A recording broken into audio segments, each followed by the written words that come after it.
Hey everyone, welcome to some discussion on D&D Adventures into the Forgotten Realms. This set is one that I'm going to really enjoy. If nothing else, flavor-wise alone, this set's going to be great. Okay. So, I just pulled up the card image gallery, and we're going to be just going through the cards, doing a little discussion about them.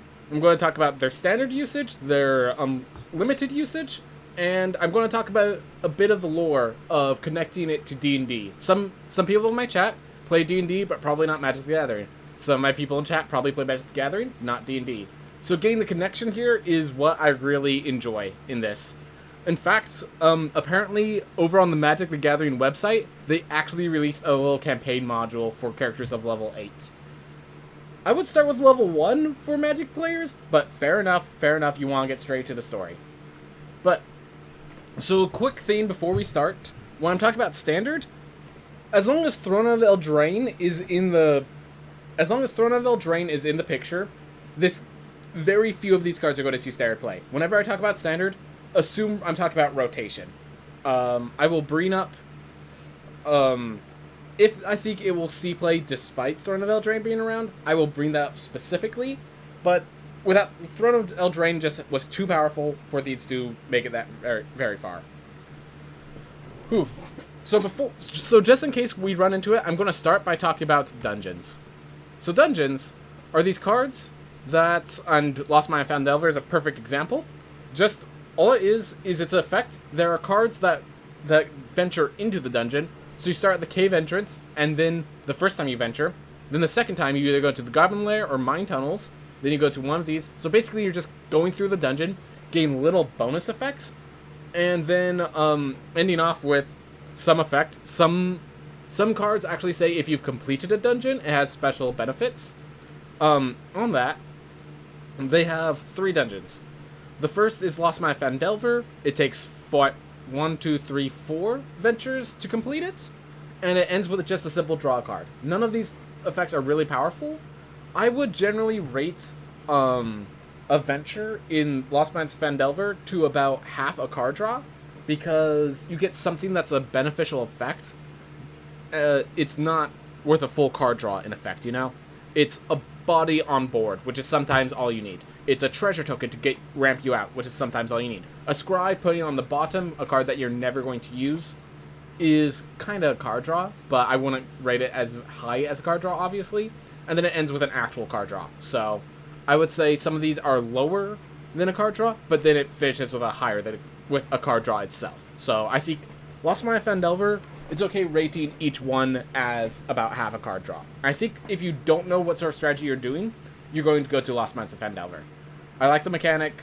Yeah, so in case you're wearing the venture to the dungeon mechanic, I like it a lot. It's flavorful the way you just delve in.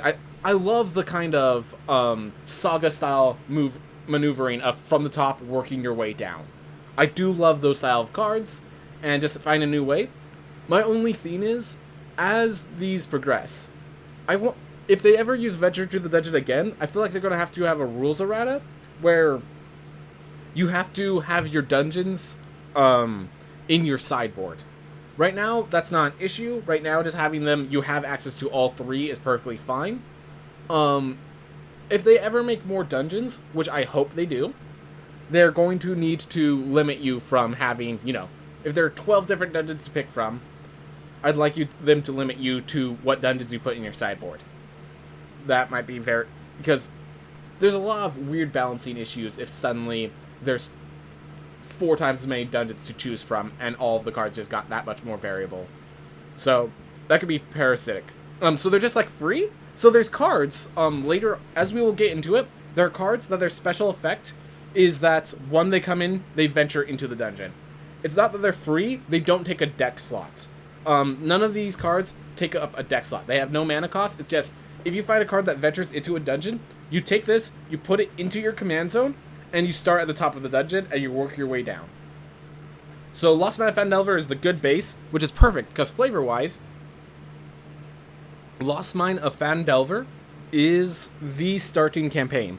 5th edition started with Lost Mines of Found Delver as how they would introduce people to D&D, and it's a perfect introductory dungeon to introduce dungeons to Magic the Gathering.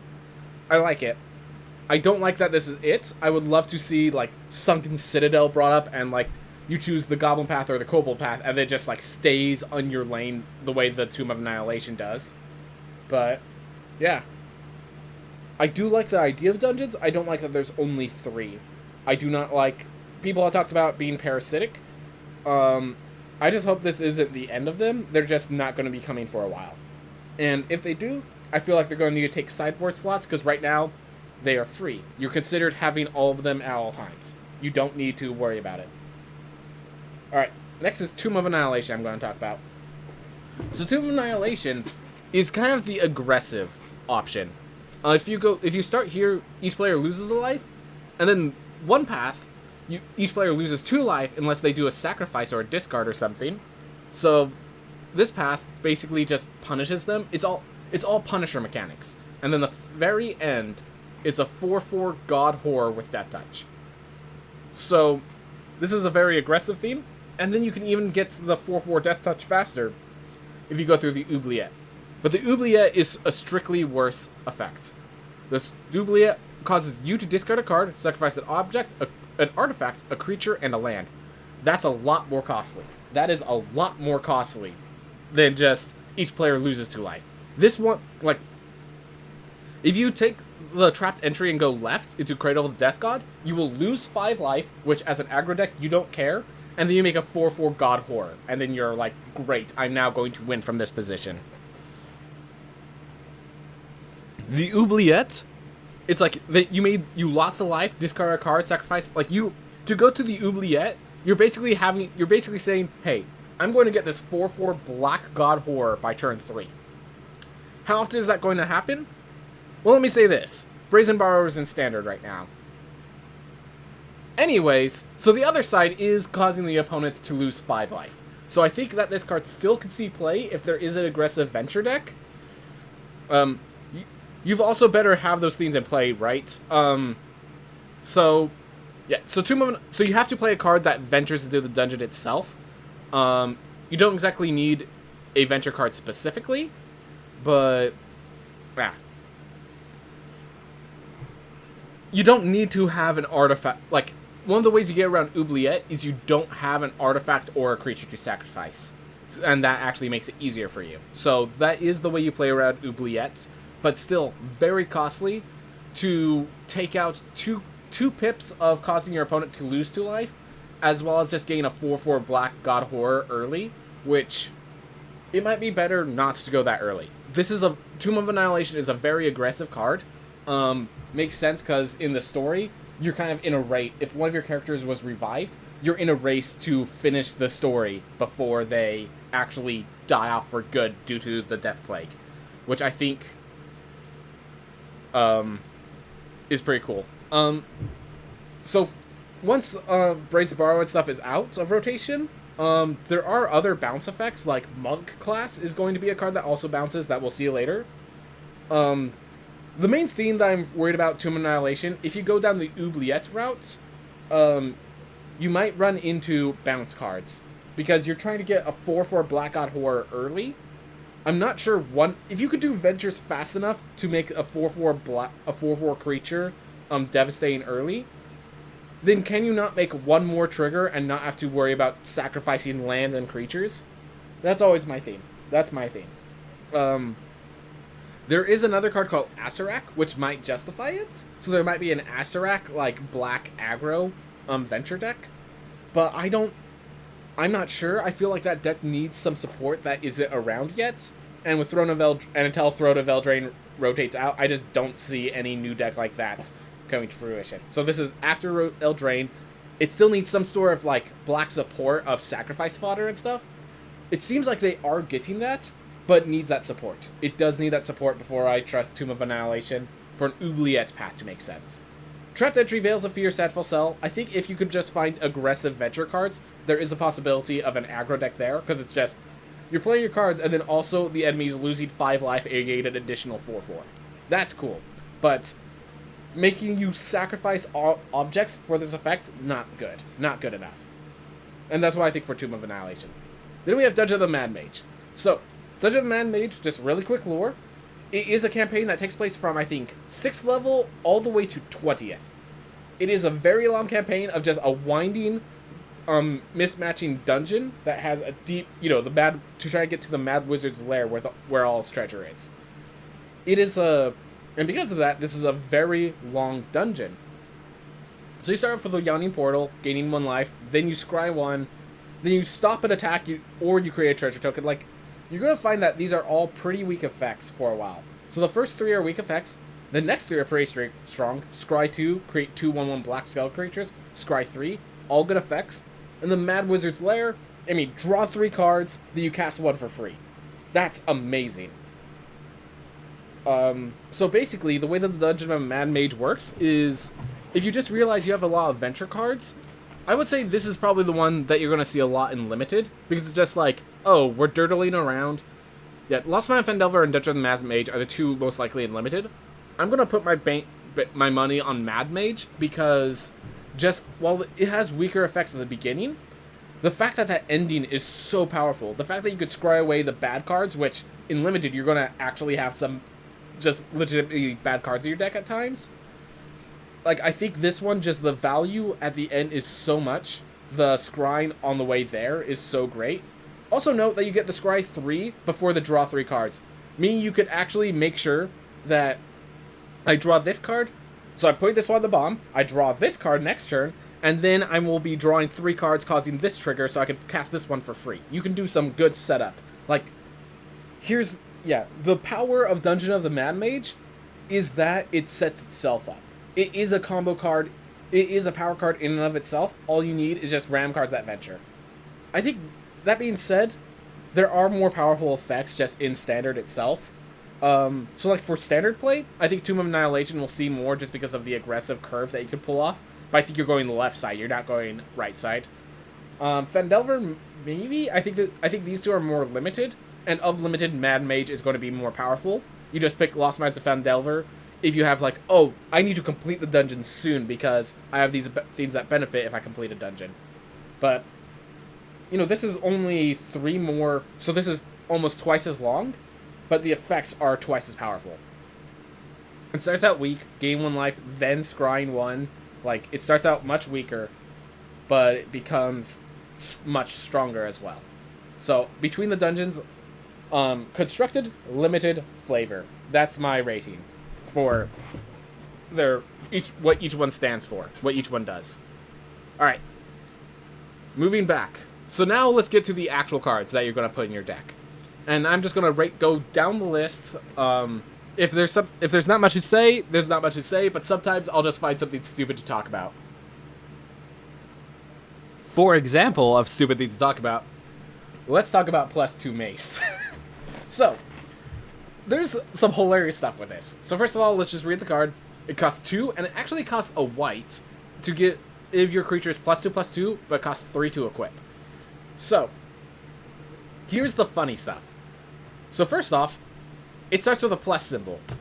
This is like the first thing in Magic the Gathering that doesn't start with... I'm pretty sure they got rid of the A there with the A, like, side E, because it messed up with search algorithms and stuff like that already. And then we just add a plus symbol as the start. Like, it's just kind of hilarious. Like, it's... So first of all, that's kind of hilarious of how that's just, like, messing the +2 Mace. Like, the fact that's not Mace +2 messes with some algorithmic stuff when they're trying to search for cards. But we also have how it feels to get the +2 Mace versus how it feels like actually get a +2 Mace in Dungeons & Dragons. There's a lot of comparisons that I enjoy here. So first, let's just talk about in Constructed. No, not even close. In Limited, yeah. So here's the thing. There is an equipment synergy deck out there in Limited, which means that this is an equipment. So like +2/+2 is not a bad thing. In Limited, +2/+2 is not a bad effect at all. But it costs 3 to equip. It's 5 mana total for that +2/+2. And it's like, Like, the way I would describe it is just like, you'd grab it. You're not happy. You're not picking this in the first 9 cards or whatever. You're picking this because there was nothing else playable, and you're just like, okay, like, this is better than not having it, but that's really it. Which is perfect, because that's kind of how it feels getting this in like a tier 2 campaign in Dungeons & Dragons. So, just in Dungeons & Dragons. So if we're talking about constructed, well, +3 weapons are a theme. So any +2 weapon is just not considered at the top end. You're going to get this more in the mid game, which is where its cost is. And the thing in the mid game is it's like you get a +2 mace. Well, it's better than your +1 weapons, but amongst other +2 weapons, I mean, it's a mace. So there are simple and martial weapons. Maces are simple weapons. So if you have martial proficiency, you'd rather have a +2 warhammer. For example, a +2 warhammer is literally a mace that deals more damage. You just need martial proficiency.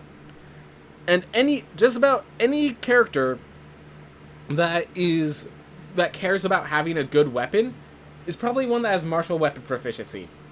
There are 2 exceptions, which are monks, which, hey, maces are, for you it's like, you're kind of happy because, maces are monk weapons. But also, there's much better monk weapons. Like, this even deals bludgeoning damage, so it doesn't do anything different from your unarmed strikes. You have keyfield strikes at level 6, so you don't really care about it being magical over non-magical, because you've already solved that problem. And, like, if you just look at a javelin, it just has the extra damage type, it has the throw ability, like, basically any of the other simple weapons are also monk weapons, so there's probably a better monk weapon out there for you. For example, a dart. Well, actually, darts are. A dagger.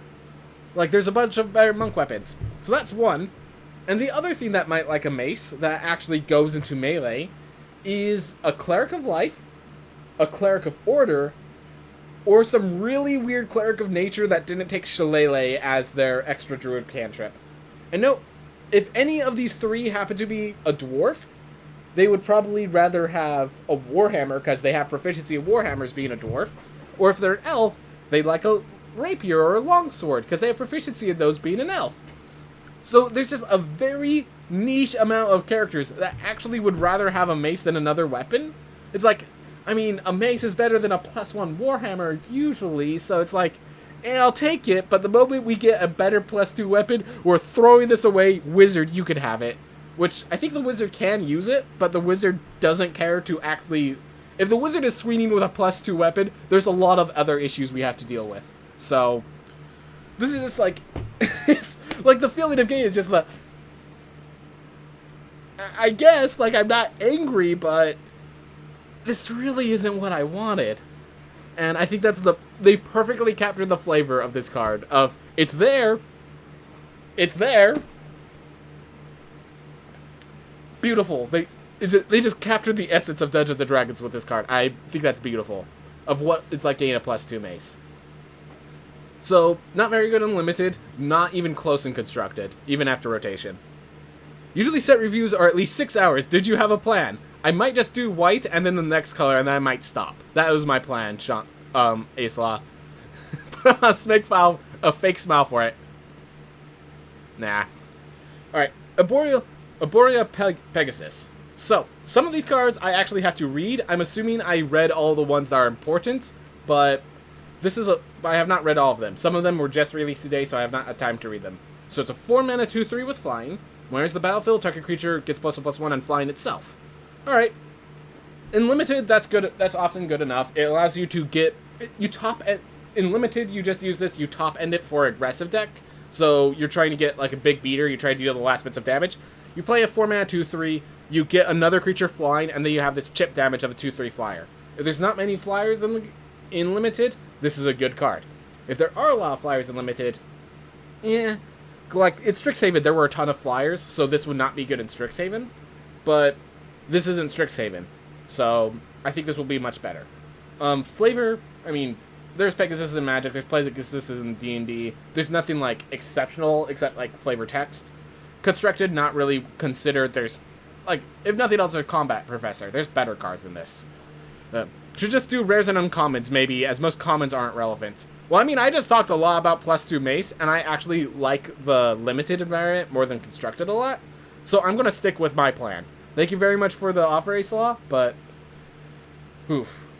Yeah. Rares and uncommons could be a consideration. It's just...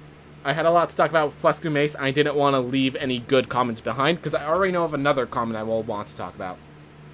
Blink Dog. So, Double Strike, and really...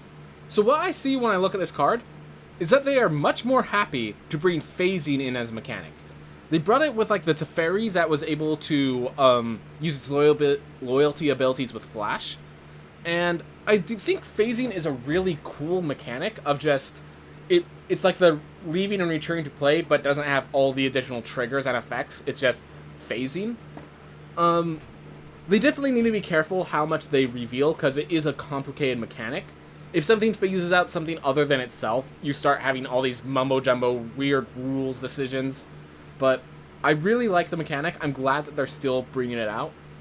And I think just a little phasing here and there is the right way to do it. I don't think phasing should be a mechanic for a set, because it's like, it's too complicated to be evergreen, but it's too useful to just be thrown away. So I think they are starting to find that balance, and I appreciate it. I think they could have a little more than they do now, but like, they're finding a good spot for it. I'm okay with them taking it slowly and not just forcing it down the throats of the people watching, of the people playing. Anyways, other than that, for Standard, you really need to find a good value for that Double Strike. I don't think it's going to be. For Limited, I mean, one of the cool things in Limited is you can attack. If they block with a theme big enough, you can hit with the first strike damage and then phase out, which is pretty fun. I like little things like that. But yeah, it's just a nice card. And, you know, phasing out is a theme of the Blink Dog. I think they capture the lore of it really well. Unless I have a story with the lore, I'm probably not going to stop too much on the lore, other than they did good. Blink Dogs are a theme. They did good. The teleporting, just not being there and then not being there, is the theme that makes the Blink Dogs hard to hit fight. And yeah. Alright. Book of Exalted Deeds. So, story-wise, Book of Exalted Deeds is the opposite of the Book of... Okay, well, it's another card that's in black. But it's the two, basically, warring books. They're both ancient artifacts. That one talks about all good, and the other is all the fiends of evil. I think the one of evil actually gives you, like, in that book, you could find how to become a lich. Where this one is more of how to ascend sort of stuff. And I think, so it's really, so lore-wise, this one hits pretty hard. And let's talk about the mechanics. So, at the beginning of your end step, if you gain 3 or more life this turn, create a 3/3 white angel creature token with flying. And then, as a sorcery, you can pay 3, tap, and sacrifice this, and give a creature a counter so that it gains the ability that you cannot lose the game and your opponents cannot win the game. So, I will say this.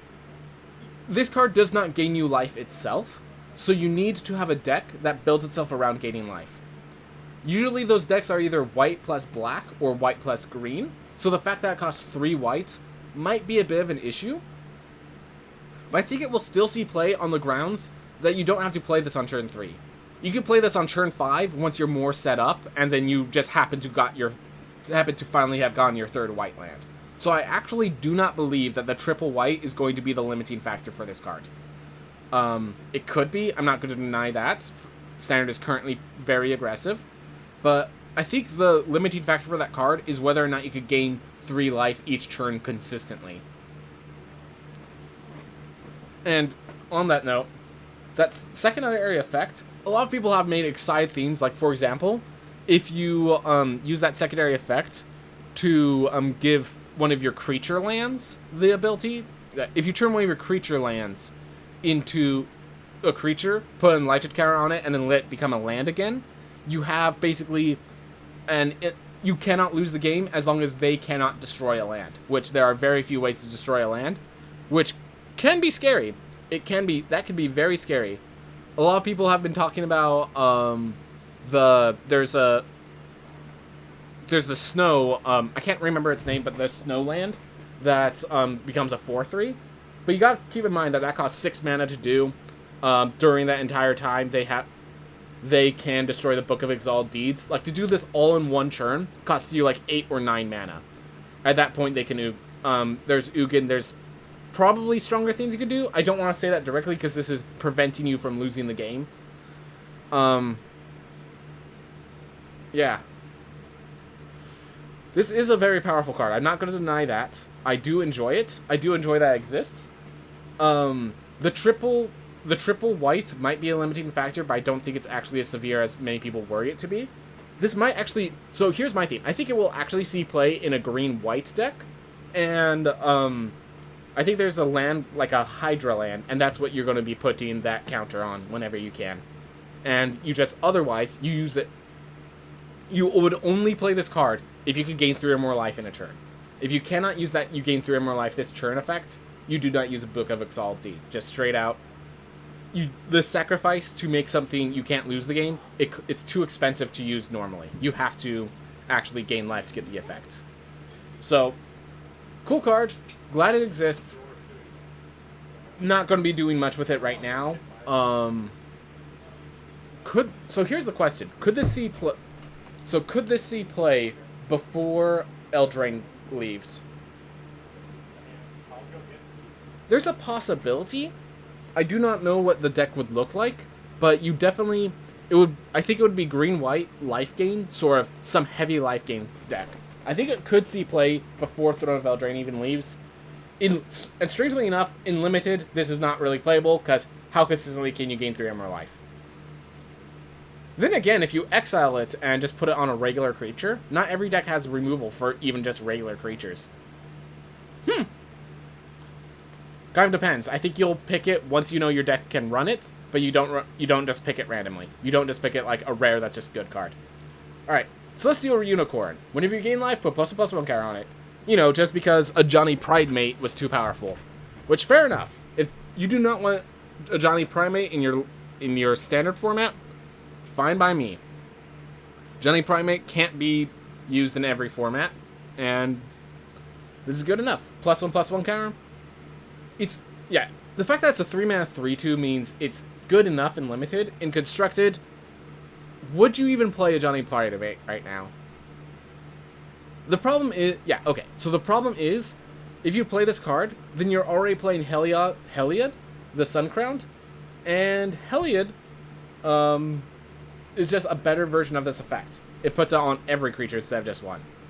And I still, even if that is sees play, there's another card that I think is just better than Celestial Unicorn for Constructed, which we're actually talking about now. Cleric class. As I said, I like all these effects where you start at the top and you just work your way down, like sagas, like dungeons, and now like classes. In fact, if we just talk about classes in general, my only complaint with classes is that where sagas are tied to the history of worlds, and therefore, while not evergreen, can be nearly evergreen, how do you add classes to some place like Zendikar, like Innistrad, like Kamigawa when that finally comes back, when they finally figure out how to bring Kamigawa back? How do you add classes to those? Maybe like a tier like peasant class, royalty class, but like... My problem with classes is that it's not as easy to make into an evergreen mechanic. That's my one problem, because I love this design. So, when talking about classes, you have to consider that they come into play as level 1. All of them are really cheap, costing 1 or 2 mana. They doodle around at level 1 for a while until you're ready to ramp them up to level 2 or level 3. Sometimes you draw them late and you just play it and immediately bump it to level 2. But I don't think there's any class that really is ready to just go all the way to level 3 when you first play it. I think you have to kind of look at it as it is at level 1, like at each of its levels. You have to look at each of its levels to see if it's worthwhile. So Cleric class is interesting, because whether or not this sees play, I think is just dependent on whether its first level ends up being good. So whenever you would gain life, you gain that much life +1. That has seen play before. There are 3-mana creatures. Currently there is Honor Troll in Standard, and there used to be Angel that I think has rotated out already. But there were 2 3-mana creatures that had that effect tacked on them. Of course, they also had the effect that once you're 5 above your starting life total, they become much bigger creatures. I would say each of them were basically mana value to cost 2.5 mana, and then once they got their buff, they cost 4 mana. They were creatures worth 4 mana. So they were very... The thing is, those creatures then closed out the game. That's why Honor Troll's not seen play much, because it doesn't have flying, it doesn't have evasion, therefore it's not closing out the game and not being played much. Cleric class does not close out the game at all with its life gain. but it's coming to play on turn 1. I do not know how important coming to play on turn 1 is going to be for this effect. There are pests in Standard, so if you could splash in green or black, there are a bunch of little pips of life gain. If you could get 2 Cleric classes, they could trigger all the if you gain 3 or more life this turn effects. And the fact that that's not the only thing it does, I think makes this card playable, but I'm not sure if you 4 of it. I think basically you play this card because your deck doesn't have 1-drops. You play this on turn 1, you then play a 2-drop, you play a 3-drop, you play a 4-drop, and you're just like slowly gaining life along the way, and then this card happens to just gain you more life, which allows you to trigger other effects. So, I think that's how this card sees play in Constructed. But it also has the additional benefit, which is awesome. At level 2, you can pay 4 mana, and make it when you gain life, you put a +1/+1 counter target creature. Again, the Heliod effect. And Heliod sees play. Heliod sees play in aggro, white aggro. Of course, it sees play because it's a 3-mana creature that is like a very powerful creature that has this effect. And it also, I should also note, Heliod could trigger itself. As long as you have any creature, that creature could gain itself lifelink. Even if that creature dies, you can just put the +1/+1 counter on Heliod itself. You can't do that here. The first effect needs life gain. The second effect needs life gain and a creature. Also, it's 5 mana. So, if you're playing Cleric class, you have to ask, why are you not playing Heliod? I'm pretty sure, Heliod rotates with the rotation, so that will be one reason. But for now, if this card sees play before Eldraine rotates out, it's because I'm underestimating that ability, and I still believe that ability to gain +1 life for 1 mana is good, but I have to be underestimating that for that to see play in Eldraine. Then its level 3 is pretty awesome. The fact that it has these effects, and it also can be a reanimation spell that gains you life in the process, like, that's huge. That's why that is, this is a early game effect, followed by a mid game effect, followed by just late game if you have additional mana. The fact that this card is good at all moments of the game, that's final effect gives you all the pieces that you're missing. Like, this first effect, you need the life gain pieces. The second effect, you need a creature with those life gain pieces. The third effect gives you both. Beautiful. Beautiful design. Cleric class, I think, is my favorite class, both in Dungeons & Dragons and in Magic the Gathering now. Which is great. Just more of how the two connect well. Oof. Love that card. I am planning to use this card in a deck very soon. Alright. Cloister Gargoyle. When it enters the battlefield, venture to the dungeon, which you talked about dungeons already, and as long as you've completed a dungeon, this Cloister Gargoyle gets +3/+0 and has flying. So, a 3-mana 0/4 Battlecry, draw half a card is not worth it. This card only sees play if you can complete a dungeon on like turn 4 or 5. I do not think this card sees play if you cannot complete a dungeon quickly. 3-mana 0/4 is not worth it, but 3-mana 3/4 flyer is. This I think actually goes in the aggressive Tomb of Annihilation deck. That you play this, it's just your turn 3, you venture, you cause them to lose life, and you have a 0/4 that's about to become a 3/4 flying that was played last turn, so it can attack this turn. Like, I think this card can be very, very powerful. Like, a 3-mana 3/4 is a really strong body with a benefit. The problem is you need to complete the dungeon quickly. You need to this cannot be played without the ability to complete dungeons quickly. Simple enough. Limited, it's just really, you just look at it and say, hey, do I already have enough ventures to complete a dungeon? Yes or no. That decides whether or not you pick this. And, I mean, Gargoyles really, you don't need to go into Dungeons & Dragons to know why this fits. It's what they are. Alright, Dancing Sword. Equipped creature gets +2/+1, and if the equipped creature dies, you turn the Dancing Sword from equipment to a 2/1 flying ward 1 creature. So this is for the equipment deck, and the thing that makes this really cool is if you lose the creatures that you're planning to equip all your stuff to, this becomes the creature they can then equip all your other stuff to.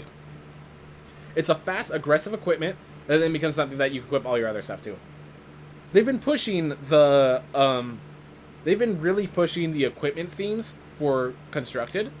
So I think Dancing Sword, it is one of the better equipment. If the equipment theme sees play, Dancing Sword will at least be a 2 of minimum. So I think this is a very strong card. It's just base strong, which is exactly what you want in Limited. So this card is going to be insane in Limited. And yeah, it's a good card. Unfortunately, I don't have any stories for D&D, but yeah, it keeps the lore of the Dancing Blade. I'm pretty sure the magical line Dancing Blade, you cannot die. You actually have to use your bonus action, and you control it basically from a distance. But still a good card. Still awesome. I do love that you have a creature, you equip the weapon to it, and then like you're equipping all your weapons to that creature. They blow up the creature, you now have a 2/1 sword. You now equip the weapons to your sword. I like it. Dawnbringer Cleric. So when it enters the battlefield, you either gain 2 life, destroy target enchantment, or exile target card from a graveyard. Love how they use the names of actual spells a cleric would have: Cure Wounds, Dispel Magic, Gentle Repose. Do note that this is a high level cleric. Dispel Magic is a 5th level spell. Now, I just want to talk about this card because a lot of people have been comparing this to what's it called? There's a noble card. I can't think of its name right now. So there's a noble card. It's a 2-mana human noble that when it comes to play, you gain 3 life, scry 2, or exile a creature and put it back to play A lot of people have compared the two because it's a 2-mana creature that chooses 1, has 3 effects, and one of those effects is gain life. They are not the same card. So the noble is used for combo decks. You gain 3 life to stop aggression. You scry 2 to find the combo pieces, or when you have the combo pieces is an E2B trigger, like an enter the battlefield, you use that effect to get another trigger. Use that to trigger Yorion again, for example. This, on the other hand, is a tech card. You gain 2 life, and it's a 1/3 body, so that it blocks aggro. It destroys enchantments, which are specific threats that you have to get rid of. So it's like, oh, they have a deck that has these classes. I need to play this card that destroys the class. And it has the ability to exile a card from a graveyard, which is just, oh, they have a Croxa that they're trying to return. I need to remove the Croxa. This card is not the Noble. This card is a tech card. The Noble is a combo card. I want to make sure people understand the distinction. So, with that, this will only see play in the sideboard unless it's a very good for the Cleric decks. Unless it's a very good for the Cleric decks, this only sees play in the sideboards. But it's a very good sideboard card. So I wanted to make sure that was clear. Limited, how many enchantments are you going to see in Limited? How many times is Excellent card from a graveyard going to be useful in Limited? Not very. You'd rather have a bear than a 1/3 that gains you 2 life. Not bad, but not good.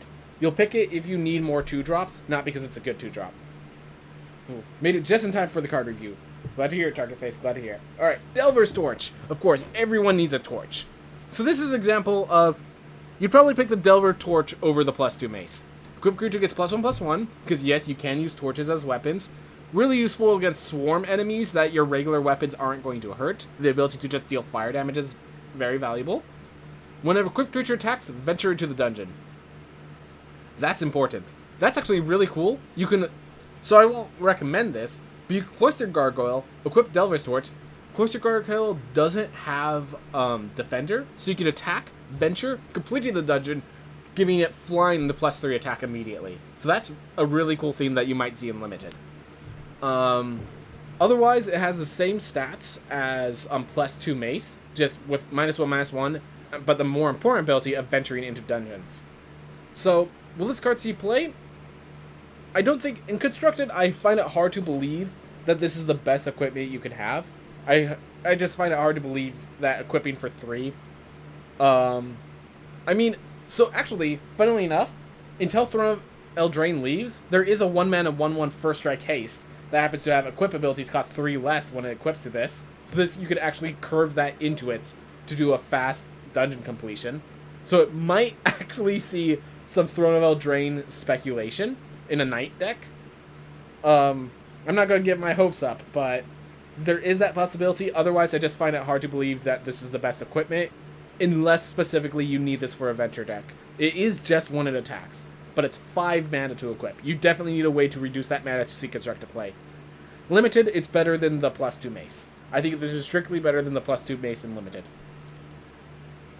And yeah, I love the Torch is the theme that you need in D&D campaigns. Strangely enough, it actually is replaced with a Lantern very effectively once you have any money for a Lantern.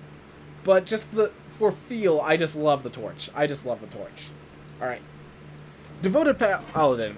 When goes to the battlefield, creatures you control get +1/+1, gain Vigilance. This is an important top end for an aggressive limited deck. And that's what it is. No constructed viability, sorry. Flavor-wise, just Paladins, they have their devotion. The Beacon of Hope is so lore-wise, it's pretty cool that the Beacon of Hope is an aura effect around the Paladin. So the effect gives benefits to people around the Paladin. The +1/+1 gain Vigilance. Cool lore. Nothing more to say about it. Divine Smite. So Divine Smite, lore-wise, it is a damage-dealing spell that then, if you're hitting a demon, an undead, or demon, devil, undead, something like evil, it just evil by nature, it deals additional damage. In this case, it phases out the creature, and then if it's black, which would be those evil thieves, you exile it instead. So when you hit a demon or a devil, makes sense lore-wise with D&D. When you hit just a regular creature, I feel like this would have been better being a damaged spell otherwise, for like flavor reasons, but like, okay, phasing, they want to add phasing.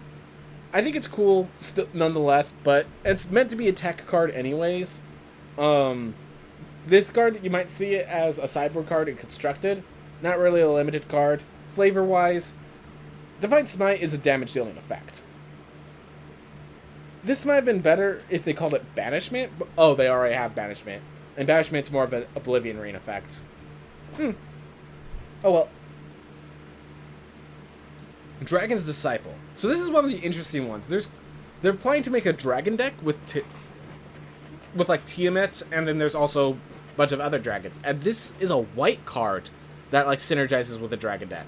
So, if you when you play it, you reveal a dragon from your hand, which I think is awesome that the momentous force of a dragon is it stays in your hand, you keep revealing it, and it makes creatures powerful until it comes into play. And this one, it's a 2-mana 2/4. That is actually a big enough body to possibly see play in Constructed. That's how good a 2-mana 2/4 is. The fact that it gives dragons Ward 1, cool. You play this because sometimes you face aggressive decks and you need to have a stop.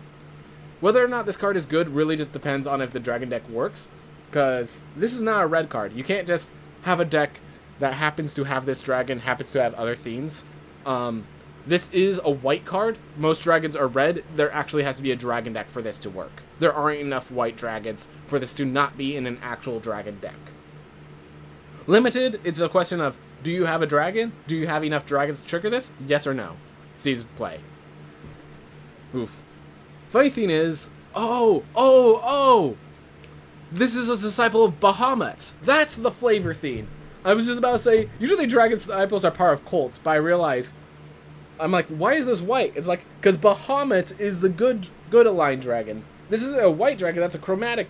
This is a metallic dragon, not a chromatic. Quick lore dump about dragons for people at D&D. There are 2 kinds of dragons generally, at least in 5th edition. There's like a 3rd or 4th in 3.5, but we're just worried about the main 2. There's chromatic dragons. These are all the people of Tiamat, the evil dragon god. So there's a white dragon, the red dragon, the blue dragon, the gray dragon. Yeah, it's literally the 5 colors of magic are the 5 chromatic dragons. I'm not, that was not intentional. I'm pretty sure D&D came first, and they just happened to choose those colors. And each of these chromatic dragons are, think of the evil European dragon that must be slain for its wealth, but it's a destructive force, and not everyone could do it. That's what the chromatic dragons are like. Tiamat is the queen of dragons, and she has one of each of the heads. Super destructive creature. That's what I thought. That's what I think of when I think of Dragon's Disciple. But there's an alternative. There's Bahamut and the metallic dragons. And yes, I'm going to mispronounce these. Don't get offended. I'm sorry. I have friends that will get offended. Too bad. I don't pronounce these properly in the first place. Anyways, Bahamut basically built... I can't remember if he crafted the dragons or just as a god created dragons of the metallic type. Metallic dragons are like gold, copper, bronze, silver. There's a fifth one. There's 5 on each side. But these dragons are more of virtues. The gold dragon, like literally, I think gold dragons literally showed the oaths that paladins devote themselves to. Copper dragons, I love copper dragons because there's a whole theme of you just talk to them. That's your solution to fighting them. They will literally, if you try to run away, they'll put you to sleep. And when you wake up, you're buried neck deep, and they're just like, "What's up? How's the weather?" Like, they just want conversation. Like, there's a whole theme that they will take bards to their lair and just like treat them fantastically because it's like, I want to hear your stories, I want to hear your jokes. Like, this is awesome. Hey, now that I've heard their jokes, feel free to take some treasure on your way out, man. You were awesome. I'm so glad I had you around. Like, that's what I think that was copper dragons that are like that. Like, so this is a metallic dragon disciple. All right, that makes more sense. You can see the gold dragon in the background. Bahamut is the general sense. That's a lot cooler now that I understand that. All right, because I was wondering why a monk, and we'll get to Bahamut is more of a person that uses your own personal strength instead of weapons and stuff as strength. We'll get to that in a bit. Dwarf Hold Champion. As long as it's equipped, get +0/+2. So 2 mana 3/1 is pretty good and limited already. 2 mana 3/3, that's really good and limited. That's almost constructed viable. I think if this sees play, it's not because of the equipment giving it +0/+2, it's because it's a good body, and it's a dwarf to trigger with Magda. If this sees play, I think it actually has to do with the fact that it's both a dwarf and a very good body for equipment synergy. That's the only way it sees constructed play. Unfortunately, I don't know much about dwarf hold, so I'm going to have to leave myself limited in D&D. So when I talk about D&D, I want to be clear. I read the player's handbook, I read the monster manual, I read the DMG. I did not read the stories of Drizzt Do'Urden. I do not read the stories of Forgotten Realms itself. So I know the creatures of the world. I do not know the history of the world itself. So, just so you understand, when they talk about Dwarfold... Flumph. Oh, Flumps. Love Flumps. So, Flumps are the one good creature in all of the Underdark. You see, Underdark, if you fight any creature in the Underdark, it's probably a bad news. Except for Flumps. Flumps are the one good guys. I remember the first time I introduced Flumps to my friends at a D&D campaign, they fought so hard to bring them home with them. They were so interested. Like, I love these little guys. We need to bring the little Flumps out of this darkness into the light. Love Flumps. So anyways, they're not aggressive at all. You literally, one of the ways you can beat them is you can pick them up and set them upside down and they can no longer attack. So, but yeah, they have this poison. The poison spray is like more debilitating than damaging. Like, Flumps are not a threat if you're evil. They're just, they're Flumps. So 0-4 is a proper body size, and the whole thing is they share their knowledge with people that need help. So making them draw a card on each side makes sense. This is total sense. This is exactly what a Flump would be lore-wise. I like that. Now, as for the ability, you and target opponent each draw a card. I don't think you want this unlimited. I'm having trouble finding a way this would be useful and constructed.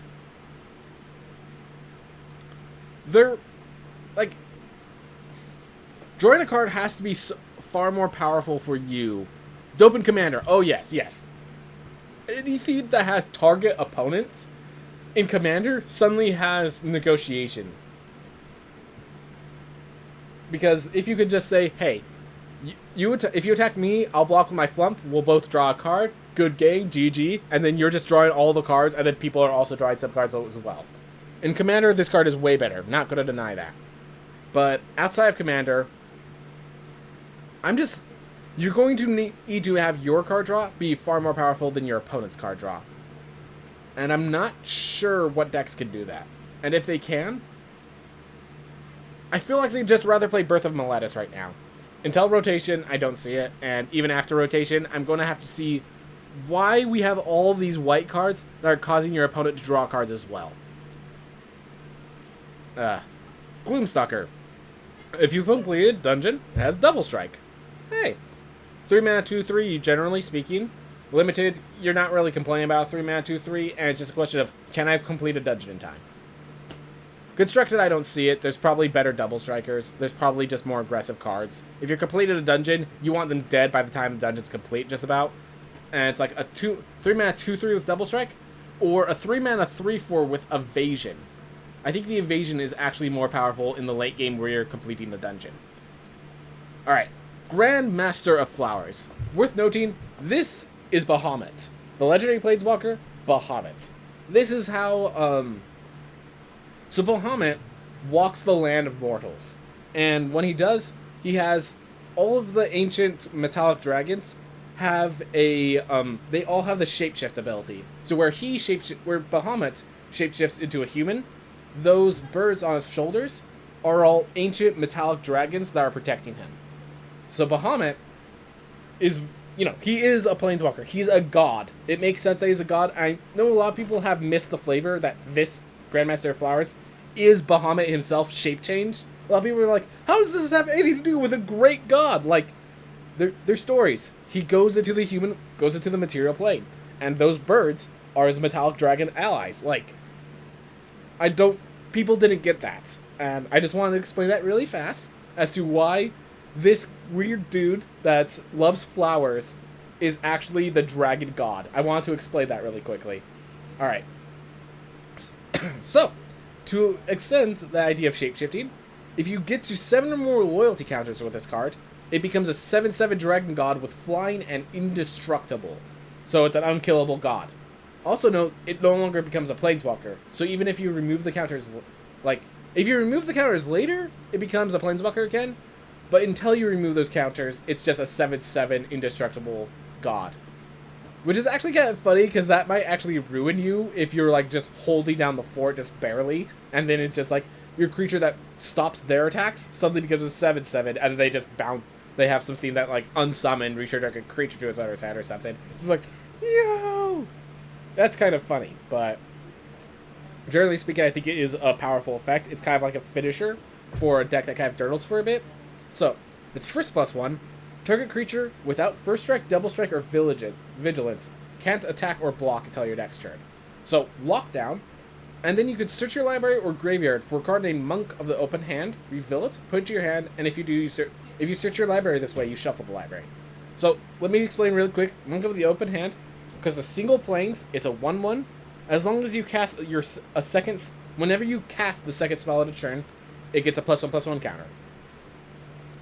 Generally speaking, I think if you play a Grandmaster of Flowers deck, you're playing a single Monk of the Open Hand. Just one. Creatures get too big nowadays. There's already, going with us in rotation. There's a 2 mana 1/1 that just gives you a +1/+1 counter at the beginning of combats. I think that's a lot more reliable than having to cast a second spell each and every turn. And neither of them, scale exponentially the way, the one that whenever you cycle gets a +1/+1 counter, that one scales exponentially.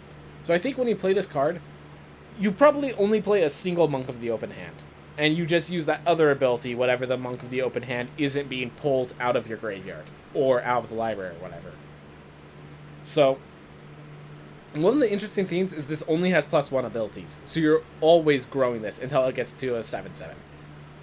And it gets to the 7/7 on turn 7, which is pretty nice. It basically has haste because it's been in play for several turns. All good things. So, in Limited, easy, slam dunk pick. If you don't have Monk of the Open Hand, I don't care. You play this, you start logging out creatures. And if you get the board state, this becomes a 7/7 dragon, which just wins you the game in Limited. And if you don't, hey, it's locking out creatures and forcing them to deal with a threat. In Constructed, this card is really good, but I don't know what deck plays it.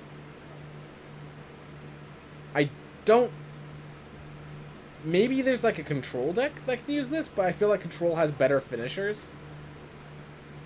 I don't know what deck plays this. That's the main problem. Good card. Very good card, but in Constructed, it could get there if there's a deck where this fits. I don't see the deck right now. The deck might make Monk of the Open Hand a good card, and, even in those decks, I'm not sure you want to play Grandmaster of Flowers. This seems like more of a control card than the second spell. Like, the second spell, 2 spells a turn deck is more of a aggressive and not mid-range deck. Like, you're playing 2 cards a turn. Huh. I don't know where you fit this in. It has all good effects. This is just a all-around good card. In Constructed, I don't know where you want to use this as a win condition instead of, like, Liliana, the Professor Onyx card, or something of that nature. I don't see what deck plays this, is basically my issue. Guardian of Faith. Flash, Vigilance, Spirit Knight. When it enters the battlefield, any number of other creatures you control phase out. So, this, I actually like a lot. So, the problem with cards, like, I've been wanting to play Semester's End, and my main concern with it is that it costs 4 mana. This costs 3. Basically has the same effect with phasing out. It's the same as Exalted coming into play, except, of course, the ETB triggers don't occur, but if you're playing Semester's End, you're playing for the ETB triggers, kind of, so it is just another one of those protect your board state effects, so I like that. The fact that it's also just a 3-2, 3-mana 3-2 Vigilance is also really nice.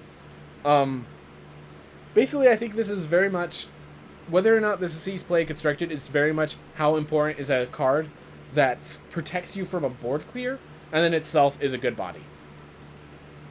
There are definitely points where that is very powerful.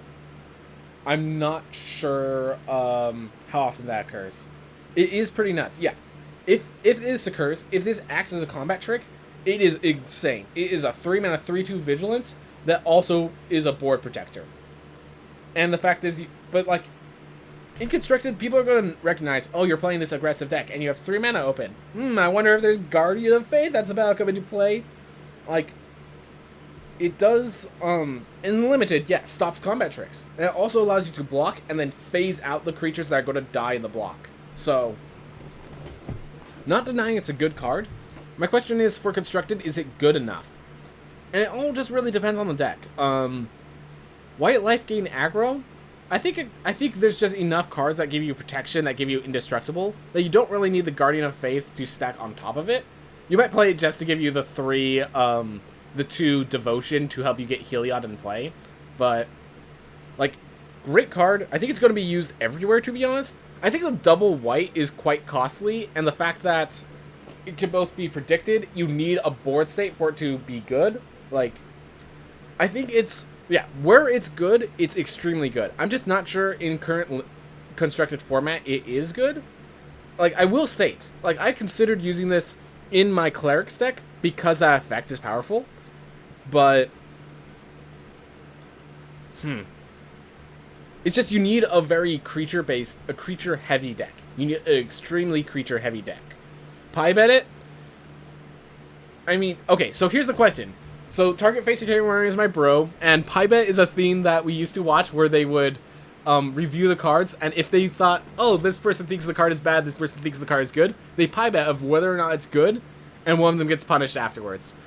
So, here's the theme. Is this Pie-Bet happening before Eldraine rotates out? Because if that's the case, I'm down for the Pie-Bet.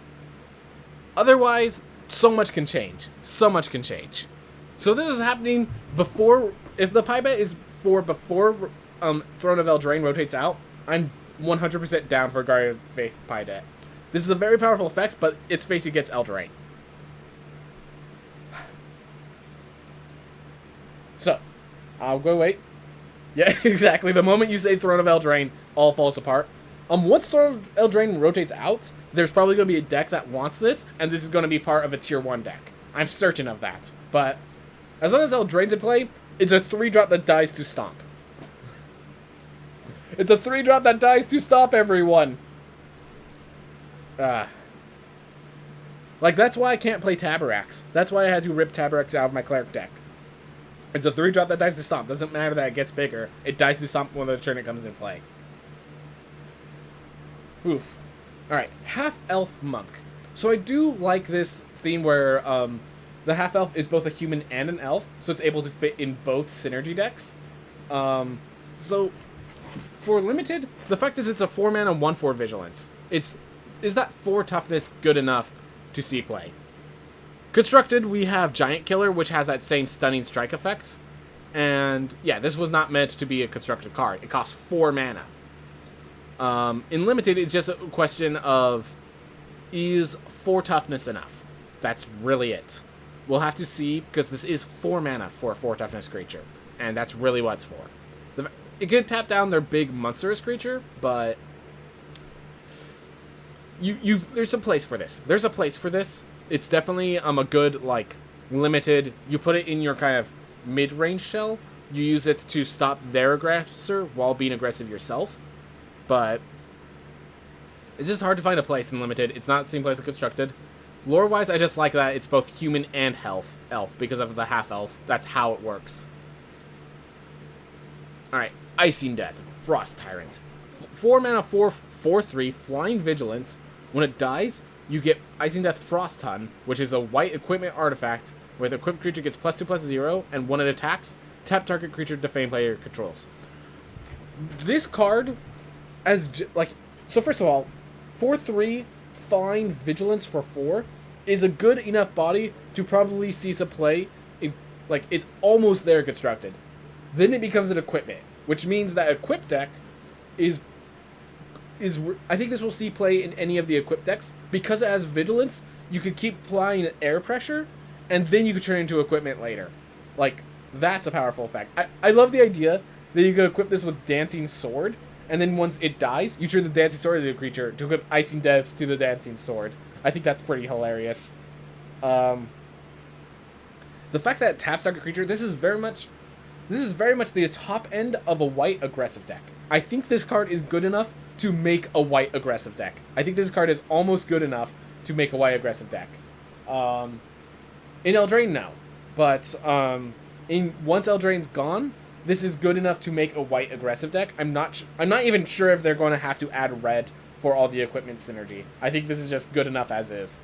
Like, you're winning board trades, and then you just tap down their creature that can block effectively. Like, very good card. Very good card. Limited, bomb, all-star, insane.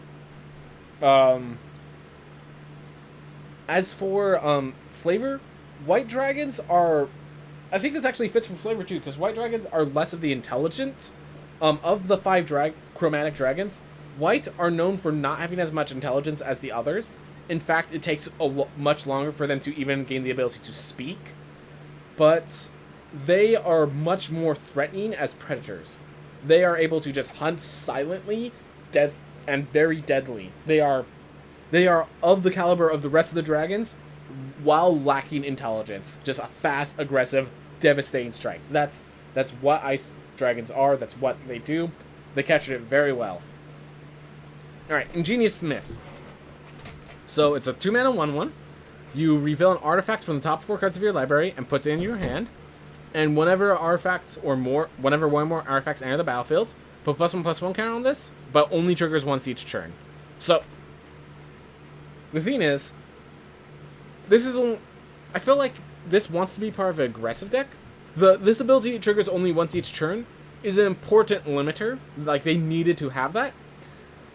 I think this actually sees play if Treasures is more of a theme. If Treasures becomes a really big theme in this, the fact that you can just, like, spawn Treasures every once in a while, like, even during your opponent's turns at times, I think is what will allow this to see play if this sees play. As for equipment deck, there's just much more threatening creatures, and the equipment deck is much faster, seeing Icing Death. Limited, you need to have artifacts. Can you hit an artifact with this? Yes or no. That's the deciding factor of whether this card's good. Because if you hit an artifact with it, it at least becomes a 2/2 bear when you play that artifact. Alright. Oof. Keen-Eared Sentry. You have hexproof. Opponents cannot venture into a dungeon more than once a turn. So, I'm pretty sure that venturing is only going to work very much in limited. I hate to say it, but like, venturing is cool. I love it, but I think, well, actually, there is that aggressive venture deck. But in that aggressive venture deck, by the time you play a 2 mana 2/1, they've already by the time you play this out, they can either kill it and then venture. Like, the fact that they can still keep venturing. Yeah. There's going to be at least one venture deck, I think, in Constructed. Yeah, so I was actually talking about this at first. If it's aggressive, 2-minute Annihilation can work really well, just causing them to lose 5 life over the course of the dungeon. Like, white-black adventures, white-black aggro adventures could possibly be a theme. I do definitely see that. Otherwise, Venture would just be, like, this card is okay, and then it also ventures, so now it's good for my control deck with Realm of Dungeon of the Mad God. Otherwise, it's really more of a limited effect. I think Tomb of Annihilation, aggro adventures is the deck. The second effect only counters that one deck. And that one deck, I think you need to be using your bodies as bodies, is the main issue. So, the fact that it's only a 2-1, like, it need to only be a 2-1 because it's a powerful effect to give yourself hexproof. You're playing this because it gives you hexproof. The venturing is just there. I appreciate it. It's good to have this card in the format. It does its job. It's a sideboard card. Limited. 2 mana. It's kind of a bear. It's kind of a bear. It does enough. Loyal Wardhound. Alright, so there is a spell that paladins have called Find Steed. And Find Steed allows you to choose different kind of steeds. So usually it's a warhorse because that's the best. But there's also a camel, which I've used once. That was fun. And for if you're a halfling, which as you can see, that's a little halfling paladin there, you have access to a mastiff as a pet. So a mastiff warhound, a trained mastiff in the art of war. I should also note that because, like, the paladin steed is a celestial spirit in animal form. I should note that this little doggo has an intelligence score of 6. This little doggo is as smart as Grog the Barbarian and can speak. This thing can speak. And you can decide whether it's common, whether it's halfling, as long as you know the language, it can speak that language. Which I love, that this is a truly wise and intelligent dog. Like, I love that. So I just want to make sure you guys understand the lore. This is not just a good boy, this is a very smart good boy. So, throw ball. Yes, master. I will take this ball. I will launch it into the enemy. Oof. 2 mana 3/1 Vigilance. So that's 2 mana 3/1 Vigilance already makes it good enough and limited. When it enters the battlefield, if an opponent controls more lands than you, search your library for basic planes, put it on the battlefield, tap, then shuffle. Guys, you're going second. You have this on turn 3. You play this, and then you play a land. Done. We succeeded. We managed to get an additional mana ramp with a 2 mana 3/1 Vigilance. This card seems good. This card's going to see standard play. I'm not sure where. I'm not sure how. But it's a 2 mana 3/1 Vigilance, which is good enough in stats. And then it's probably going to get you a land a lot of the time. Keep in mind, Ugin Ramp is still a theme. So it could even see... you could still even see play before rotation. As, like, this deck needs another threat. Like, this might just be part of white aggro. Where you're facing the Ugin deck. You slot this in, and now you're actually ramping at the same time they are. Like, this card's really good. I love this card. Wins on flavor, wins on limited, wins on constructed. Loyal Wardhound's a great card.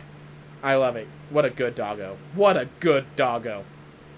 And yeah, we're starting to flood in. As we get more good doggos, Good Boy Tribal actually becomes a theme that we can see in the future. Alright, Minimus Containment. So there is a high-level spell that what it does is it actually traps your body inside the diamond used to cast the spell.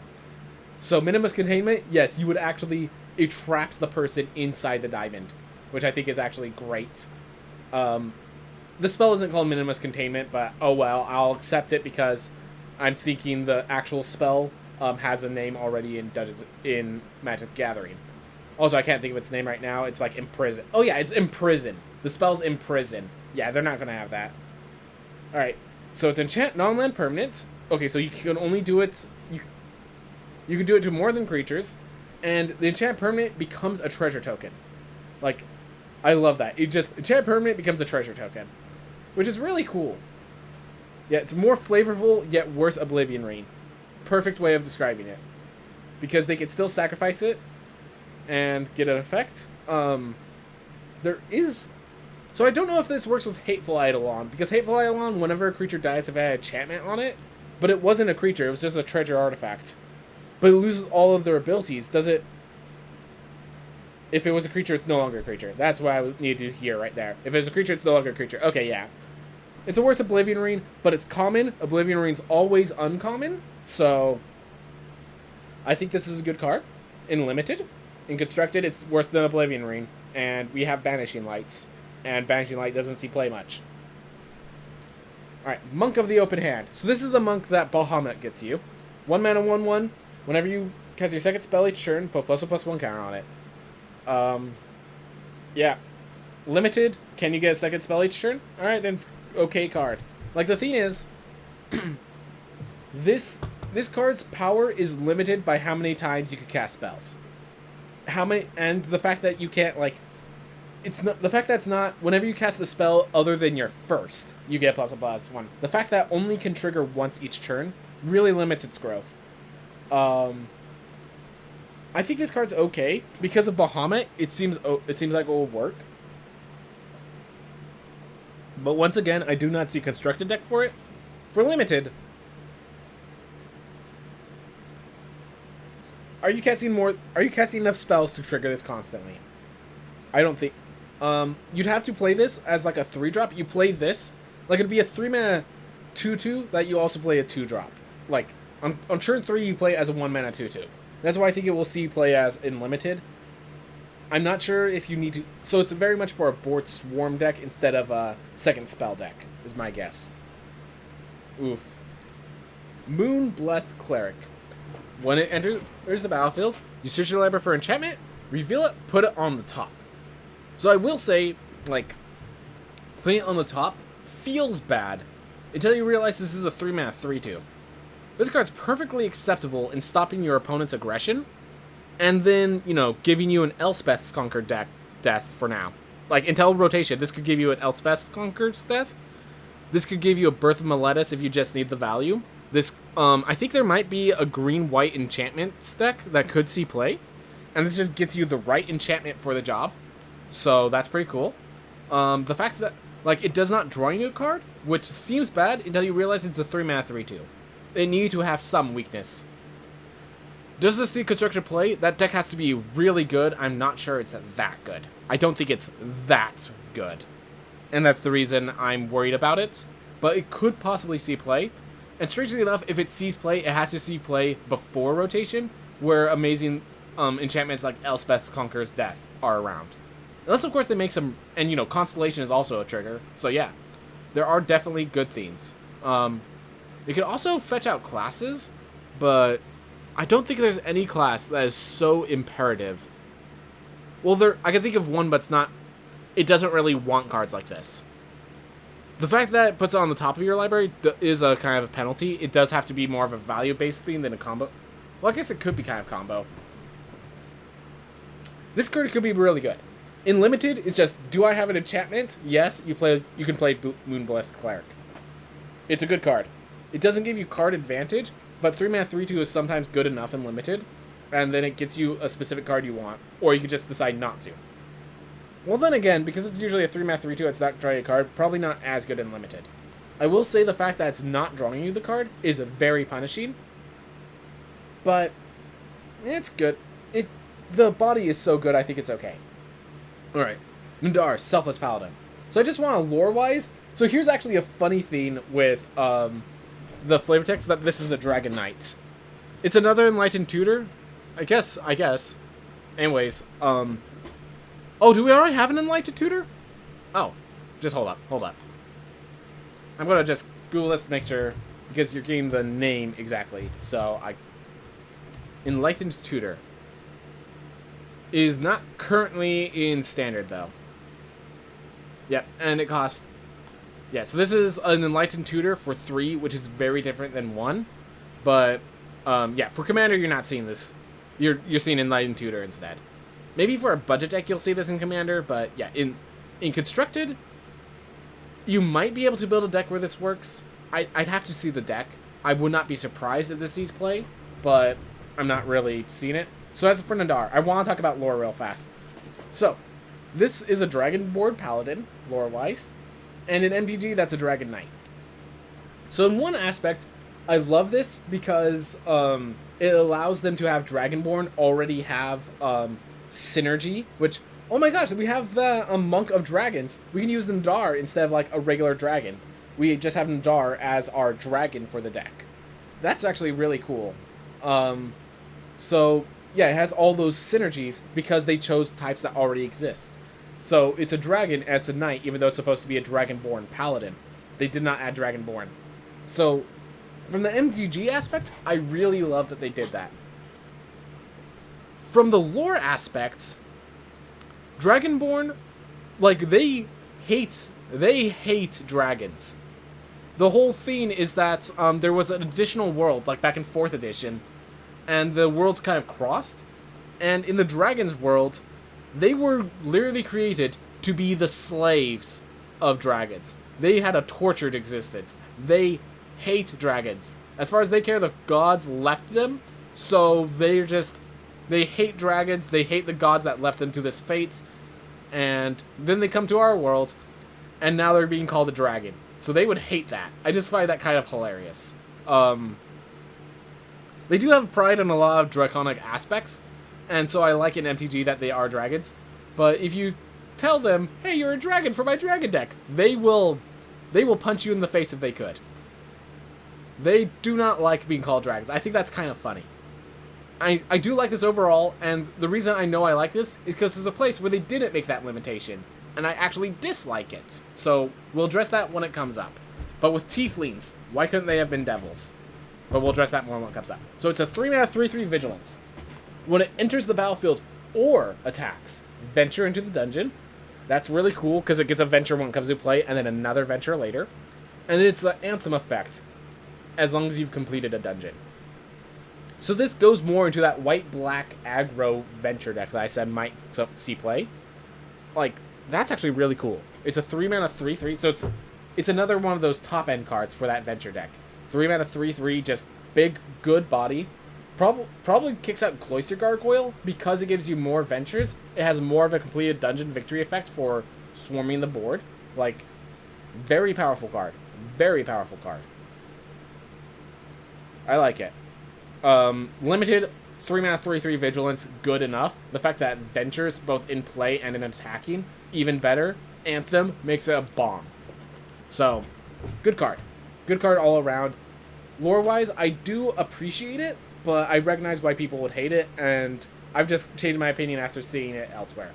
Alright, Oswald Fiddlebender. Gnome Artificer. You can tap a planes to tap, sacrifice an artifact, search your library for an artifact with mana value equal to 1 plus the sacrifice mana value, put it into the battlefield. So, this card is a birthing pod for artifacts.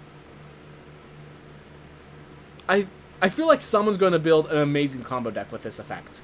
The fact that you could sacrifice, that you could do something like sacrifice a treasure token for a Colossus Hammer in Historic and Modern and stuff, is very powerful. Like, I think one of the things is the further back you go, the further away from Standard you get, and into, like, the more cards that are available, the more threatening this effect is. So if this card is good, it's going to be amazing, and if it's not good, it's just you don't see it. I don't know where to see it. Limited, it's a bear. You play it anyways. It's a 2-mana bear. You play it anyways in Limited. You just not play it as a bomb. I'm trying to think if there's any, like, insane artifacts. Oh! Here is, I think a lot of Magic's focuses on Commander now, but maybe not. So, when designing sets, they keep Commander under their consideration. I unfortunately do not play Commander enough to put it under my consideration. That's my main reason why I'm not talking about Commander. Though I appreciate it, and yes, they probably do consider Commander. Anyways, so here's another theme. You can sacrifice a treasure token to get the Ozolith. Because the Ozolith is a legendary artifact, you probably don't want more than one. In an Ozolith deck, you could probably see a lot of Oswald Fiddlebenders, and then just a single Ozolith to get you the card when you want it. So that's one cool thing you can do with it. I don't know what deck wants that. Maybe there is one once rotation hits. There's more cards they'll allow. Oh wait, no, that's got by rotation. So yeah. Maybe just before rotation hits, there's enough artifacts to make this work. Maybe someone has figured out their perfect Machinations combo deck that works with Oswald. I would not be surprised if this is all constructed. I have no idea how it's going to work. Alright. Paladin class. Alright, so another class card. So, the first effect, spells your opponent's control cast cost 1 more during your turn. I think, so that part right there is a tech effect. Whether or not that's good really just depends on your opponent and your opponent alone. Then, 3 mana later, or just 4 mana when you play it, it's also an Anthem effect. And that's the thing, if this card isn't sideboard, it's because of that Anthem effect. And by its 5 mana effect, whenever you attack, target attacking creature gets +1/+1 for each other attacking creature and gains double strike. Because you have to declare that before blockers, that's either going to be used as a kill shot, or because you attacked with one creature and you gave it double strike. I actually think the 5 mana ability of the Paladin class is the least important about whether, like, I've been noticing that with a lot of these class cards. The final ability is more of, I have all this mana and nothing to do with it. Sink. That's what it's for. In Limited, a 4 mana Anthem is already awesome, so still playable in Limited. In Constructed, I think you play like 2 copies of this, and then you have 2 in your sideboard, and you're doing it for the Anthem effect, but also because it messes with your opponent's counterspells. I think that's where it sees play, because that basically gives all your creatures Ward 1 during, like, it prevents Brazen Borrower shenanigans, it prevents, like, and no, I'm going Brazen Borrower, I'm talking about Throne of Eldraine right now. If this sees play, it definitely has to be for some aggressive white deck. I'm not sure you're playing this on turn 1. You're playing this on, like, turn 3 with your 2-drop. It's a good card. I think the first ability could be very tech-focused, and so it's like, you play it in best of 3, you have 2 copies, and then against some decks, you pull them out because you need other cards, and in other decks, you pull 2 more in. So, because that first effect is very based on your opponent's effects, it ends up being more of a tech card than you'd want it to be, but I think it's very powerful. I think the fact that it's also an Anthem kind of tells you what kind of deck this is, which is an aggressive Swarm deck, which is already how it fits, so I think it's a good card. I do think it's a good card that can see Constructed play. Again, Limited, 4-drop. Let's actually talk about Paladin class as in D&D. So, the first effect is kind of like the Aura of Protection, giving a bonus to everyone's saving throws, which is their 6th level ability. The Anthem effect is like, I wouldn't know what that is. That might be casting the spell Mantle of, or what's it, Crown of Command or something like. I can't remember the 3rd level spell, but there are some effects. I noticed that everything here is Anthem based. Paladins in 5th edition are not as Anthem based as they've been in previous editions. They actually, yeah, Paladins in this edition have like Oath of Vengeance, where they literally just care about themselves and just hunting down their enemy. They have Oath of Ancients, which is insane at protecting our enemies and protecting our allies in different ways. Basically, they just seem to focus very heavily on the anthems here, which are not, it's not the focus of 5th edition, but it has been the focus of like 4th edition and previous editions of Paladin. So I'm 100% down with it. It's just, it doesn't feel like a 5th edition Paladin, but that might actually be a good thing. I do appreciate the design. Paladin's Shield. So, note that this is a flash equipment, and while it costs 3 to equip, it attaches immediately upon entering. Equipped creature gets +0/+2. I think this is more used, so this is, I think, a limited card that you use to just have one of this creature's attack equipped, you get a special effect. The fact that this is basically a combat trick that then sits around as equipment later is awesome. In Limited, this card is awesome because it's a combat trick for later. For D&D, this is basically the protection fighting style, where you throw your shield in the way of an attack to give it disadvantage on the attack roll. So, generally speaking, design-wise, this is actually pretty good. I do like this card. For Constructed, not playable. There's just better equipment. For Constructed, there's just better equipment. It'd be very hard. You'd be very hard-pressed to see this card in Constructed. And I already could think of, there's a card, Leather Armor, we're going to see later, which is better for Paladin, Shield, and Constructed. If that's what we want. Alright. Planar Ally. Whenever it attacks, you venture into the dungeon. Alright, so it's just a 5-mana Angel. This is a very much limited card. The Constructed deck isn't reaching turn 5. The constructed deck for Venturing is aggressive and hopefully wins by turn 5. Not time to play a 5-mana 3/3 and then attack with it later. Limited 5, like flying plus a consistent Venturing is probably going to be good enough. As like a top end. Lore wise, Planar Ally. I'm pretty sure that's a 6th level spell that just you basically summon a celestial of some sort to protect yourself. I think you can also use it to summon demons because it's a planar ally. Not like it's extra planar. It doesn't care whether it's a celestial plane or an infernal plane. I have to go check that later, but yeah, planar ally is a thing. I like it. I like it. It's it's not supposed to be when you cast planar ally. It's a support. It's not. You're not using it to solve. Like if you're using it to solve a problem, it's because the problem would take too long for us to do it alone because it's just a stupid long problem. It's a problem that someone else could handle that's below us. So we call in the player and our ally to do it for us, which I think is perfect. 3/3 ventures into a dungeon, like dealing with a bunch of gnolls. Yeah. Plate armor. Plate armor is the cherished armor that you want if you're a tank. If you're a tank, you love plate armor, but it's so expensive. So the whole idea of plate armor in the game is it's the best armor, hands down, but it costs 1,500 gold. You have nowhere near 1,500 gold at the beginning. There are magic items that cost less than a suit of plate armor. And because they have to be fitted, you can't just loot one off the corpse. Alright, so, gives +3/+3 and has Ward 1. Already good. Equip 3. That's good enough in Limited. This ability costs 1 less to activate for each other equipment, meaning this card could cost 0. I think this card can see Constructed play? Maybe. The reason I think it might not make it to Constructed is simply because the equipment deck might be so aggressive that they actually do not have time to play this and equip things to it. They might not have enough equipment. They just need a mix of creatures and equipment. They don't need 1,000 equipment. Like, that's the only reason I see this not seeing play in Constructed, because they're literally just killing them too fast to take the time to equip plate armor. Which, fair enough. That's a perfect lore connection. That's beautiful. Portable Hole. When Portable Hole enters the battlefield, exile target non-land permanents with mana value 2 or less until it leaves the battlefield. I think this will see Constructed play. Constructed has Luris right now. This exiles anything in the Luris deck. If it's not Constructed play, it's it might be a tech card in Constructed, but I think this card sees Constructed play. Limited.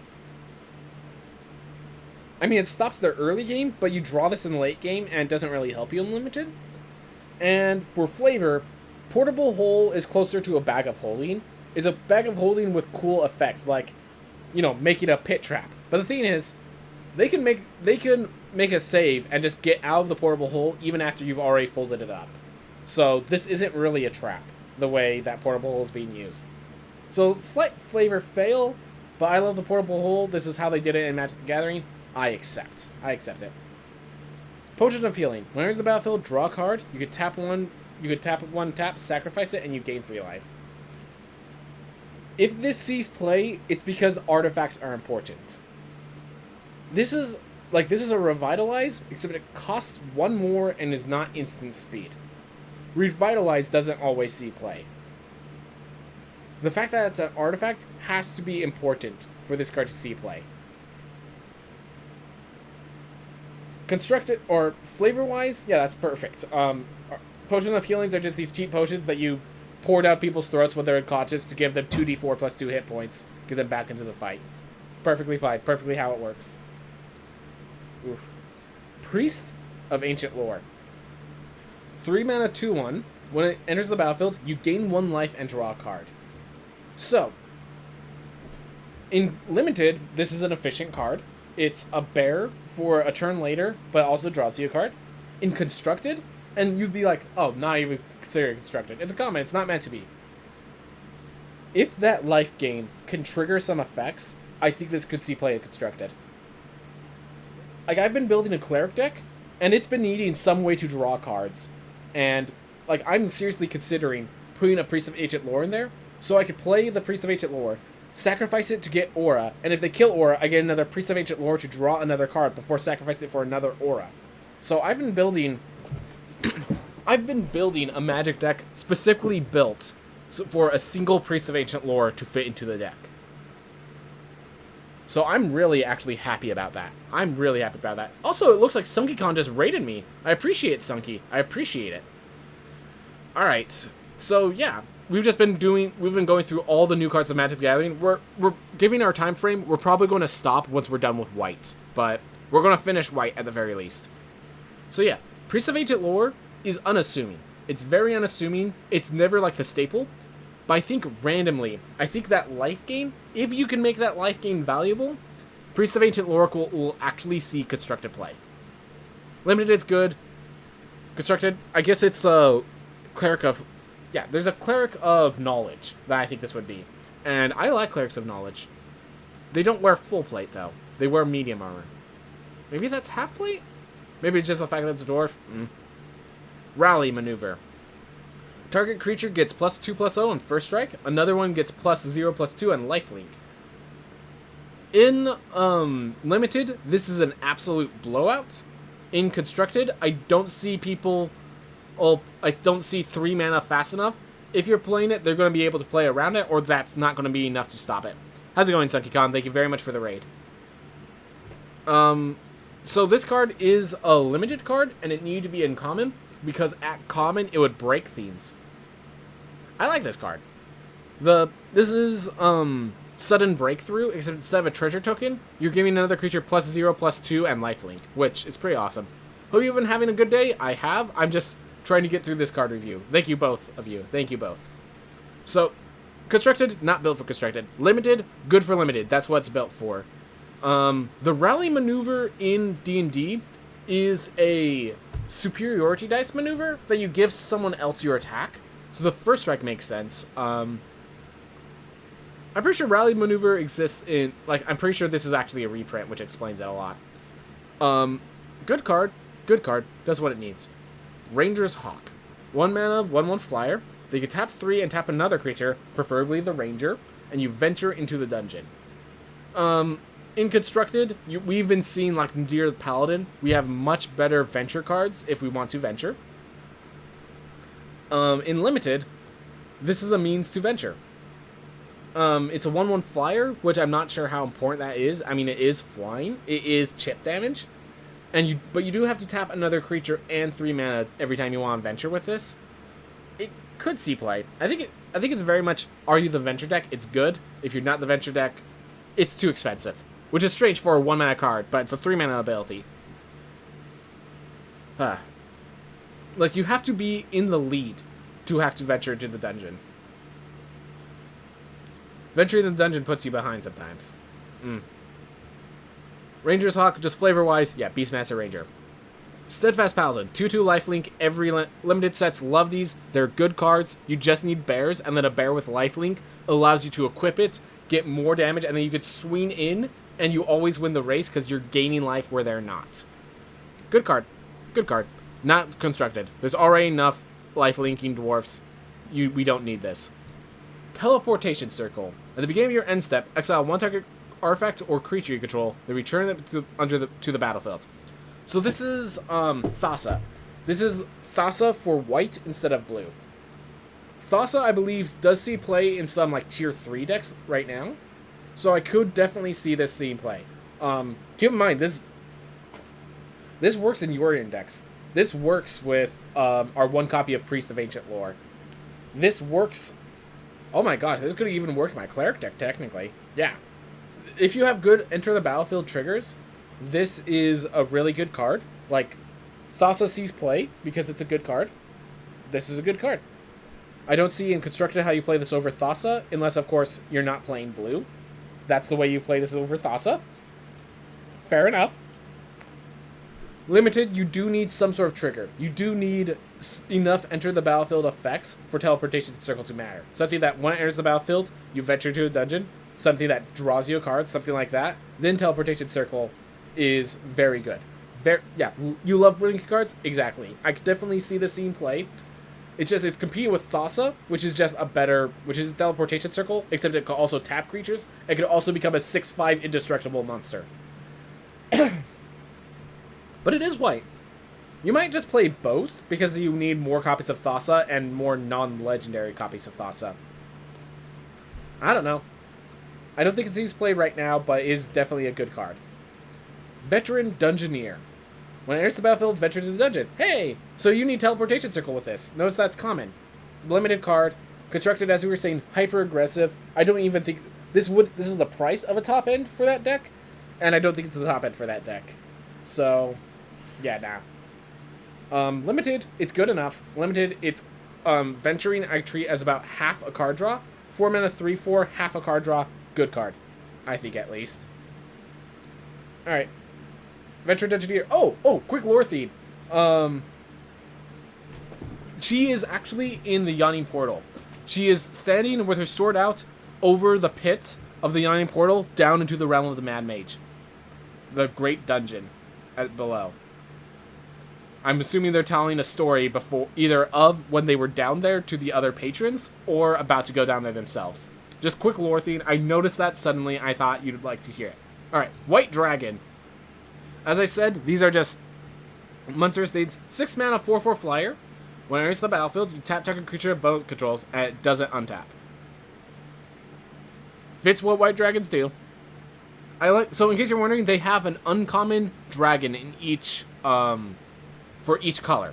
And it's actually each of the 5 colors, which is actually, it was just a nice coincidence that the chromatic dragons in D&D happen to be white, blue, black, red, and green. Just happened to be that way, and it was awesome. It fits perfectly.